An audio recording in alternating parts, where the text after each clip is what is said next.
السلام علیکم حضور. میرا نام کیا حال ہے آپ کا؟ جی الحمدللہ شکر. جوڑ ووڑ درست ہو گئے سب؟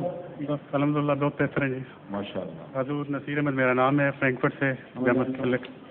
حضور میرا سوال یہ ہے کہ اللہ تعالیٰ نے قرآن مجید میں زمین و آسمان کی تخلیق کا ذکر کئی جگہوں پہ فرمایا ہے, اور اسی ضمن میں کئی آیات ہیں کہ جیسے سورۃ اعراف ہے, سورۃ ہود ہے, سورۃ بنی اسرائیل وغیرہ, کہ اللہ تعالیٰ نے 6 وقتوں میں زمین آسمان کو پیدا کیا, اور اس کے بعد 6 یوم میں 6 مراحل میں, اور اس کے بعد وہ عرش پہ قائم ہو گیا.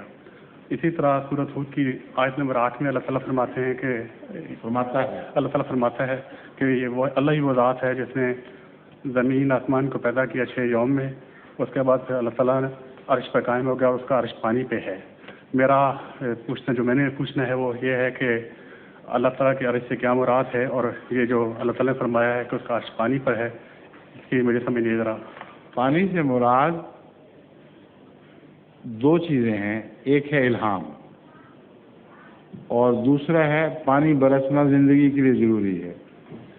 جیسا کہ فرمایا وَجَعَلْنَا مِنَ الْمَاءِ كُلَّ شَيْءٍ, ہم نے پانی ہی سے ہر زندہ چیز کو پیدا کیا ہے.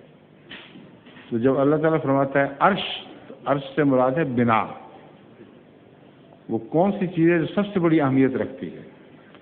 تو اللہ تعالیٰ فرماتا ہے کہ اس کا عرش پانی پر تھا. مراد ہے کہ 2 ہی طریق ہیں مخلوق کو زندگی بخشنے کے, ایک مادی پانی جو ساری کائنات میں زندگی کے لیے ضروری ہے, اور ایک روحانی پانی جو ترقی یافتہ صورت میں انسان کی روحانی زندگی کے لیے ضروری ہے. تو خدا کا عرش وہاں بھی پانی پر ہوا, یعنی مادی دنیا میں, اور روحانی دنیا میں بھی پانی پر ہوا. سمجھ گئے؟